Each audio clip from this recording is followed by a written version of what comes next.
ഇന്നത്തെ വീഡിയോ ഭരതത്തിനകത്ത് ചെറിയൊരു behind the scene video ഉണ്ട്. ഒരു ചെറിയ വീഡിയോ ആയിരിക്കും. ഇതിൻ്റെ ഫുൾ വീഡിയോ അടുത്ത ദിവസങ്ങളിൽ നമ്മൾ പോസ്റ്റ് ചെയ്യും. സോ ടെക്നോപ്ലെയറിൻ്റെ സ്റ്റാച്ചു ഒക്കെയാണ് അടുത്ത വീഡിയോയിൽ വരാനായിട്ടുള്ളത്. സോ എല്ലാവരും സബ്സ്ക്രൈബ് ചെയ്തൊക്കെ വെക്കുക ആൻഡ് വീഡിയോ ലൈക്ക് ചെയ്യുക. നിങ്ങളുടെ എല്ലാവരും സപ്പോർട്ട് വേണം. സോ നേരെ വീഡിയോയിലോട്ട്.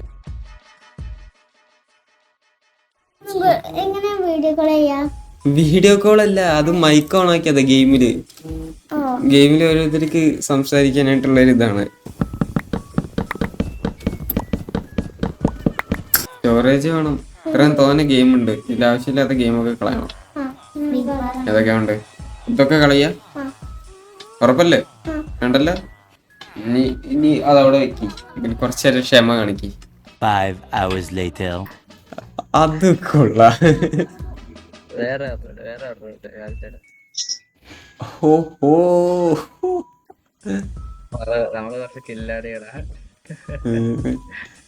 പേരിൽ തന്നെ കില്ലാടി മലയാളി. ഇത് ഓ നൈസ്. എന്തൊക്കെ കാര്യങ്ങളാണ്. ചാടി നിൽക്കുന്നു, ഒരു ഹായ് പറയുന്നു. ഇവ ഹായ് പറയുമ്പോ ചാടി നിൽക്കുന്നു. യാ, ഇത് നോർമൽ സൈസിലാണ് ആളുകളൊക്കെ ഉണ്ടാക്കിയിട്ടുള്ളത്. ഞാനടക്കം ഇത് നോർമൽ സൈസിൽ ഉണ്ടാക്കിയിട്ടുള്ളൂ. ഇത് ഡബിൾ സൈസിലോട്ട് വരുമ്പോൾ കണ്ടു തന്നെ അറിയണം കേട്ടാ എങ്ങനെ ഇരിക്കുമെന്ന്. അയ്യോ, ആൻഡ്രോസൈറ്റ് മൊത്തം ഞാൻ അടുത്തതാക്കി. ആൻഡ്രോസൈറ്റ് ഇനിയും വേണം. ഈ 4 ബ്ലോക്ക് ഉണ്ടല്ലോ, ഈ 4 ബ്ലോക്കാണ് ഒരു ബ്ലോക്കായിട്ട് ഞാൻ കൺസിഡർ ചെയ്യുന്നത്. മനസ്സിലായില്ല? അപ്പോൾ ഇതിൻ്റെ ഒരു ഇതുണ്ടാക്കുന്ന എങ്ങനെയെന്നുള്ള ഒരു ഐഡിയ നിങ്ങൾക്ക് കിട്ടിയെന്ന് വിശ്വസിക്കുന്നു. 4 ബ്ലോക്കാണ് ഒറ്റ ബ്ലോക്കായിട്ട് ഞാൻ കൺസിഡർ ചെയ്യുന്നത്. 1 hour later. ഞാനിങ്ങനെ ഭരതത്തിൽ ടെക്നോബ്ലേഡിൻ്റെ സ്റ്റാച്ചു ഉണ്ടാക്കാനായിട്ട് ഗോൾഡ് തപ്പിയിട്ട് ഈ ഒരു കുഴിക്കകത്ത് വന്നതാണ്. ഈ കുഴിക്കകത്ത്. ആൻഡ് ഇത് അത്യാവശ്യം വലിയൊരു കേവ്. അത് ബാഡ് ലാൻഡ്സിലാണ് നമ്മൾ നിൽക്കുന്നത്. സ്പോണിന് അത്യാവശ്യം ദൂരമുണ്ട്. ഓക്കെ, 2 ഡിസ്റ്റൻസ് ഒന്ന് കൂട്ടരുത്. ഞാൻ കുറച്ചിട്ടിരിക്കുന്ന ഡിസ്പ്ലേ ആവാതിരിക്കാൻ വേണ്ടിയിട്ട്. അങ്ങനെ ആയിട്ട് ഞാൻ നിൽക്കുമ്പോൾ ഞാൻ ഇങ്ങനെ പറന്ന് വരുന്ന സമയത്ത് ഒരു ക്രീപ്പർ പൊട്ടി. ഞാൻ ചത്ത്. എലൈട്ര, എൻ്റെ ഫുൾ ടൂൾസ് ഇതേ കണ്ട. അത്യാവശ്യം വേണ്ട ഒരുപാട് ഇതിന് വേണ്ടിയിട്ടുള്ള സാധനങ്ങളൊക്കെ ഇതിനകത്തുണ്ട്. ഞാനാണെങ്കിൽ ചത്തും പോയി. എങ്ങനെയും വന്ന് കണ്ടുപിടിക്കാൻ നട്ട് ബാഡ് ലാൻഡ് ഫുള്ള് ഞാൻ തപ്പി. ബാഡ് ലാൻഡ് എന്ന് പറയുമ്പോൾ എക്സാക്റ്റ് കോർഡിനേറ്റ്സ് ഇല്ലെങ്കിലും ഏകദേശം ആ ഒരു ഇതുണ്ടല്ലോ, അവിടെ കിടന്ന് ചുറ്റി കളിക്കായിരുന്നു ഞാൻ. കാര്യം എനിക്ക് അറിയണ്ട ഈ സ്ഥലം എവിടെയെന്നുള്ളത്. ഇതേ ഈ HC01 ആ ബ്രോഡിൽ നിന്ന് എലൈട്രയും കുറച്ച് റോക്കറ്റും മേടിച്ചിട്ട് ഇവിടെ വന്ന് കറങ്ങാൻ തുടങ്ങിയിട്ട് ഏകദേശം 1.5 മണിക്കൂറായി. ഒന്നും കിട്ടല്ല. ഞാൻ വിചാരിച്ച എൻ്റെ ഐറ്റംസ് മൊത്തം പോയത്. അവസാനം ഞാൻ നേരെ FTTക്ക് മെസ്സേജ് അയച്ചു ഡിസ്കോഡിനകത്ത്. പുള്ളിക്കാരെന്ത് തിരക്കിലായിരുന്നെങ്കിൽ പെട്ടുപോയത്. പക്ഷെ മെസ്സേജ് അയച്ചപ്പോൾ പുള്ളി കണ്ടു എൻ്റെ എന്താ പറയുക ഡെത്ത് കോർഡിനേറ്റ്സ് കാണിക്കുന്നില്ല. പക്ഷെ ഞാൻ ലോഗിൻ ചെയ്ത കോർഡിനേറ്റ്സ് ഉണ്ട് പറഞ്ഞു. ഞാൻ പറഞ്ഞു അതാണെങ്കിലും മതി, അതിൻ്റെ ഏകദേശം എടുത്താണെന്ന് പറഞ്ഞു. ഞാൻ ഡെത്ത് ആയതിൻ്റെ നേരെ അറ്റത്ത്. ഒരു പ്രതീക്ഷ ഉണ്ടായിരുന്നില്ല. അതായത് ഐറ്റംസ് ഒക്കെ പോയിട്ടുണ്ടാവും തന്നെയാണ് FTTയും പറഞ്ഞത്. പക്ഷേ ഒന്നും ഡീസ്പോഡ് ആയിട്ടില്ല. എല്ലാവരും കിടക്കുന്നത്. അയ്യോ, അത് നിർത്തി പോകണ്ടേന്ന് വിചാരിച്ച കാര്യം.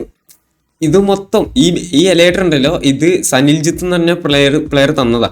ഞാൻ ആദ്യം ചത്തപ്പോൾ എൻ്റെ എലേറ്ററാ മറ്റേ ഇവ എടുത്തോണ്ട് പോയി. മറ്റേ പിഗ്ലിംഗ് ബേബി അവ എടുത്തോണ്ട് പോയി. അങ്ങനെ ഈ എലേറ്റർ എനിക്ക് ആ ബ്രോ തന്നതാ. ആ ഒരു സിറ്റുവേഷനിൽ അവസാനം എനിക്ക് കിട്ടി. അയ്യോ, ഇനി പോട്ടെ ഇവിടെ നിൽക്കണ്ട.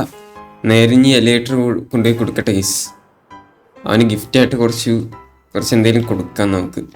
ഇതുകൊണ്ട് ഈ മാപ്പ് വരെ ഞാൻ ഇപ്പം എടുത്തതാ.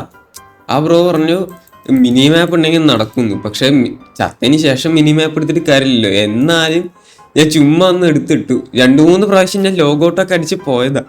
ഞാൻ വെച്ച് കിട്ടൂല, അത് ഐറ്റംസ് മൊത്തം പോകുന്നു. എന്നാലും ചെറിയൊരു പ്രതീക്ഷ. വേറെ സോംബി ഇവരൊന്നും വന്ന് എടുത്തിട്ടില്ല. എലേറ്റർ വല്ല അവന്മാർ എടുത്തിട്ടുണ്ടെങ്കിൽ അവന്മാരെ കൊന്നെടുക്കൽ കുറച്ച് പണിയാണ്. പ്രത്യേകിച്ച് സ്കെൽറ്റൻ. എനിക്ക് സ്കെൽറ്റൻ ഭയങ്കര അനോയിങ് ആട്ടോ ഈ ഗെയിമിൽ. സ്കെൽറ്റൻ നിൽക്കുന്നുണ്ട് അവിടെ. ബെഡ് റോക്കിൻ്റെ കാര്യം പറയണ്ട, അത് അനോയിങ് ആണ്. ഇതിൽ ജാവയിലും അനോയിങ് ആണ്.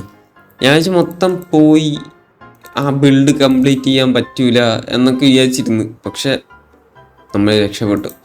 ഇനി ഗോൾഡ് എടുക്കാൻ വേറെ എന്തെങ്കിലും വഴി കണ്ടുപിടിക്കണം. ഈ കേവിനകത്തൊന്നും ഞാൻ പോണില്ല. എനിക്ക് വയ്യ എന്നെ ചാവാൻ. അയ്യോ, കറക്റ്റ് ടൈമിൽ ഞാൻ ചോദിച്ചപ്പോൾ അവൻ തന്നു കേട്ടാ. എന്താ പറയുക, എന്തിനാന്നോ എപ്പോൾ തരുന്നോ ഒന്നും ചോദിച്ചില്ല. ഞാൻ ചോദിച്ചു, അപ്പം തന്നെ പറന്ന് എൻ്റെ അടുത്തേക്ക് വന്നു എലേട്രയും റോക്കറ്റും തന്നു. ഉഫ് ദേ വന്നു. അവൻ്റെ ഇനി എലേറ്റർ ഉണ്ട്. ഹലോ ഹലോ ആ ഇവിടെ ഇവിടെ ഇവിടെ ഇവിടെ ഇവിടെ ഇതാ. Thank you. അതാ എലേറ്റർ എൻ്റെ തന്നെ കയറി. ഇതാ ഇതാ ഇതാ ആ ബ്രോ ചെറിയൊരു ഹെൽപ്പ് ചെയ്തു, അതിനൊരു സന്തോഷ സൂചകം. അപ്പൊ താങ്ക് യു ബ്രോ, ടാറ്റ. അങ്ങനെ നമ്മളിത് എലേറ്ററൊക്കെ തിരിച്ചു കൊടുത്തിട്ടുണ്ട്. ഫുള്ള് സന്തോഷം. യെസ്. എന്തായാലും കൃത്യസമയത്ത് നമുക്ക് എലേറ്ററിങ് സാധനങ്ങളൊക്കെ കിട്ടിയതുകൊണ്ട് അവിടെ പോയി നിൽക്കാൻ പറ്റി. തക്ക സമയത്ത് FTT ഇടപെട്ട് നമ്മളെ രക്ഷിച്ചതുകൊണ്ട് ഐറ്റംസ് ഒക്കെ സേഫായിട്ട് കിട്ടി. എൻ്റെ ടെക്നോബ്ലേഡ് ഇതേ നിൽക്കുന്ന ടെക്നോബ്ലേഡ് പകുതി വെള്ളത്തിലാണ് കേട്ടാ. നമ്മളിപ്പോൾ ഇവിടെ ചെയ്തിട്ടുള്ള ലാസ്റ്റ് ചെയ്തിട്ടുള്ള എന്തൊക്കെയാന്ന് വെച്ചാൽ ഇവിടെ നമ്മൾ ATGയുടെ സ്റ്റാച്യു ഉണ്ടാക്കി, അതേപോലെ അൾട്രോണിൻ്റെ സ്റ്റാച്യുവും കൂടി ഉണ്ടാക്കിയിട്ടുണ്ട്. ഇനി എന്താ ചെയ്യേണ്ടതെന്ന് വെച്ചിട്ടുണ്ടെങ്കിൽ ഇനി ഏത് വലിയ യൂട്യൂബേഴ്സ് ആണുള്ളത് നോക്കിയിട്ട് അവരെ സ്റ്റാച്യുവും കൂടി ഒന്ന് ഉണ്ടാക്കാനായിട്ടുണ്ട്. വീഡിയോ ഇഷ്ടപ്പെട്ടല്ലേ ലൈക്ക് ചെയ്യുക, ഷെയർ ചെയ്യുക, ചാനൽ സബ്സ്ക്രൈബ് ചെയ്യുക. അടുത്തൊരു കിടലം വീഡിയോ ആയിട്ട് കാണാം. Tata, bye bye.